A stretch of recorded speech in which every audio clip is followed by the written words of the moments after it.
welcome to Gab and Jam. All right. What are we talking about today? We're at episode 236, and we're talking about how to give better interviews for the DIY Rockstar. All right. What do you mean by give? You're talking about if somebody's interviewing you. You, yes. Okay. Okay, so I was inspired by an episode of You Are the Brand podcast, and I'll put their link below. They were talking about on both sides. They were talking about if you're a podcaster or an interviewer interviewing someone, and then also if you were interviewing. And I said, well, we'll recast it so that it helps specifically people who are in a similar position to us, where when you are being interviewed, what can you do to be a better interviewer for interviewee for their show? And I guess it all depends too. Image-wise, what are you trying to portray? Okay. I'm saying that because when you think about people like Prince or Michael Jackson, you watch Prince's first interview that he gave with this Dick Clark, or the way Michael Jackson may have done interviews. Sometimes, what you decide that you want to portray in the interview, you have to think about whether or not you're going to be true to your brand. Yes, that's whatever true. that brand might be. Actually, that probably should be tip number one, is first you need to figure that out. Yeah, you need to figure that out. I mean, what is your brand? I know nowadays we're at that point where I guess you're supposed to always be open and honest and true and all the rest of this kind of stuff.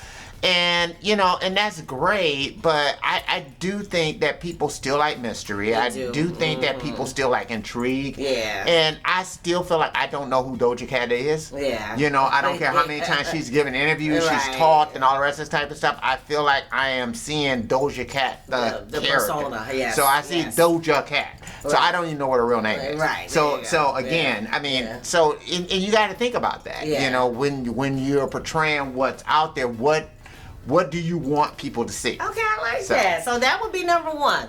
So make sure you stay true to your brand, whatever that is, and decide in advance what that is going to be. Yes. Okay, so I like that. That works as a perfect number one. Number two, if you are going to be a better interviewee for DIY Rockstar, maybe you ask for questions in advance so that you can prepare. Yeah, I think you should always do that. Yeah. I don't know if you ever want to be surprised by the questions that are going to be asked to you. Just simply because you do want to be in a position where you can prepare. Yeah. So you're not saying the same thing over and over. So it's not right. Again, spontaneity is nice, but it's also nice to, if you want to share different parts of your persona, to be able to share all of that. Right, and again, it goes back to the other point. So, you might not be too keen on answering questions that might be very political, or that might actually chime in on certain things that you're very uncomfortable talking about. So that's why you kind of want to make sure you have that in advance. And again, that's when you have to think about your image. What is it that you're trying to portray? What are you trying to do? Because some people may feel like with their music, they want to be very apolitical. Yeah. They don't want to touch on that stuff. Yeah. They want it to be, whatever it is. And my thing would be not to say that you won't answer something, but to prepare an answer that does not gives away too much. Exactly. However you might want to answer it, you might want to answer it jokingly, flippantly, whatever you might want to do. Yeah. But when approached with that type of question, sometimes there are ways that you can respond that are, not completely rude, but still allows the interviewer to get an answer, but knows to, hey, move on. Right. So. I like that.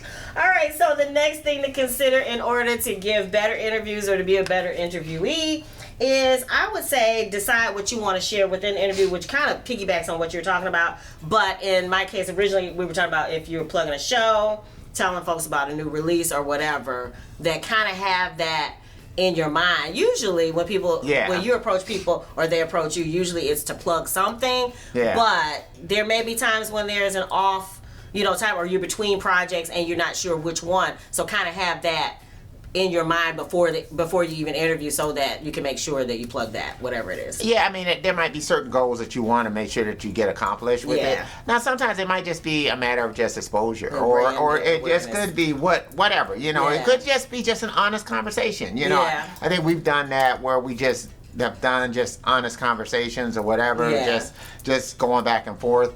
But I think for the DIY rockstar, if you're thinking about this as far as furthering your career, then you have to keep those things in mind. That as far as every opportunity, all the rest of that kind of stuff. A chance to plug something. It's a chance to connect with people on another level after the interview. So, exactly. Yeah. So I like that. All right, and so piggybacking on that, the next tip for being a better interviewee is to have your links, landing pages, or whatever it is, that information in front of you. There's nothing worse than saying, oh, I don't know what especially if you're giving a podcast, the person is driving, the person is running. You want to make sure if there is something that you can create that makes it easier for people to find you and remember on top of their head, you already have that prepared before the interview so you can speak it.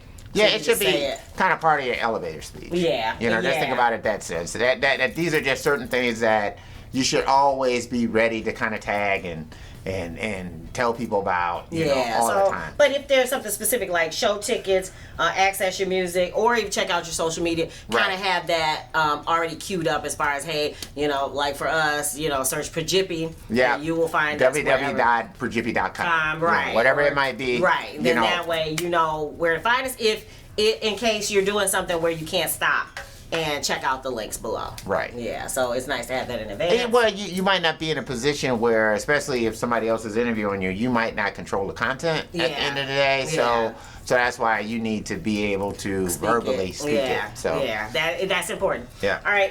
The next tip is, in order to be a better interviewee, is to take care of the logistics. So we found when we were doing Zoom specifically, but even sometimes whether it's the audio podcast or even when we did the show for the record release, where we have to show up. So logistics. So when, where, what equipment, what camera, what mics, what app, or what links do you need in advance of the meeting. Right. So that you can show up on time, connect up. There's nothing worse than trying to get people to it if it's a live something, and then they don't know which link to access or you are not on the meeting because you don't have all the stuff prepared in advance. So having all that queued up and ready. Test it, whatever you need to do. And so I think everything that we've been on, we've had those couple minutes ahead of time to test, but then that of course means get there earlier or have that plan in advance. And don't assume that just because something worked yesterday that it's going to work today. So that's why you always want to test it in the moment. Always have a some type of backup plan. Whatever it might be. If it's it's not working on my laptop, I can go to my phone. If it's not working on my phone, I can go to my iPad. Whatever you have, just always kind of have yourself be in a situation where you have backups. And some people are, insist on the microphone, insist on headphones. It depends on who you're interviewing with. That's so true. far, we've been with people who've been flexible because we're not so crazy about the headphones and all that. But find that out before the day of the interview. And so that what you need. Prepared. Yeah. All right. So the next tip, in order to be a better interviewee or how to give better interviews, is understand what is requested of you after. So there are some things where you're invited on because you're expected to email out your email list to tell them, hey, check this out, or to share it on all your social media and tag them with a specific tag or whatever that is. And one of the podcasters I was listening to said that sometimes it's more work to do somebody's show than it is not to, because they expect things sometimes straight up front, like they're not paying you and you're not, but still that's all part of them wanting you to be on the podcast, is that you're gonna make sure you do a blast to let all your people know. They want to get in touch with your people too. So and it's probably best to be honest about that type of thing. So meaning that if it's something you don't want to do, then don't do that. And there are some people who say that look, I already know what to expect with this one company, and it's way more work. I hadn't planned to do that. I'll drop in for 30 minutes for the interview, but when it comes to now, I gotta set up an email to blast out, I gotta get it on all the socials and do all of this. Then they were saying that sometimes it's more work than it's worth. Because the thing is that you don't want people bashing you because you didn't fulfill your part of whatever the bargain, because it's supposed to be a win-win. So in some way or another. Ideally, right. And then finally, the big tip for how to be a better interviewee is that you want to ask when the show will air. And that's for all kinds of reasons. One, I know for us, we want to to share it with all our people. Yeah. We want to get as much of our people over there as possible. And then also so that you can copy the link, review the link, review the show, and then I know for us we want to add it into our media kit. Yeah. So that you can capture that and add that as part of your community document, so that you can share that community interest with other people, and then it's something for historical purposes for you. Yeah. So that's true. So so making sure that you know when it's going to air, and then find out too. Speaking to that is kind of who owns the content. So maybe that once you're done with that, are they okay if you take clips of it? If you do certain things with it, then I mean, you need to make sure that you're good with that. So if that's what you plan to do with it, I would say to kind of get that, let them know up front. Hey, look, especially if they're not paying you. Yeah. I think it's almost a good idea to say, hey, we both own this content. We can both kind of, use it in any way that we need to use it. Okay, I like that. All right, that's harkening back to our basic legal documents for DIY Rockstar. Maybe that's part of what you would have in your agreement with them when you're getting ready to do it. All right, what do you guys think? What are some tips that either you're going to try to use, or what tips do you use that we didn't share?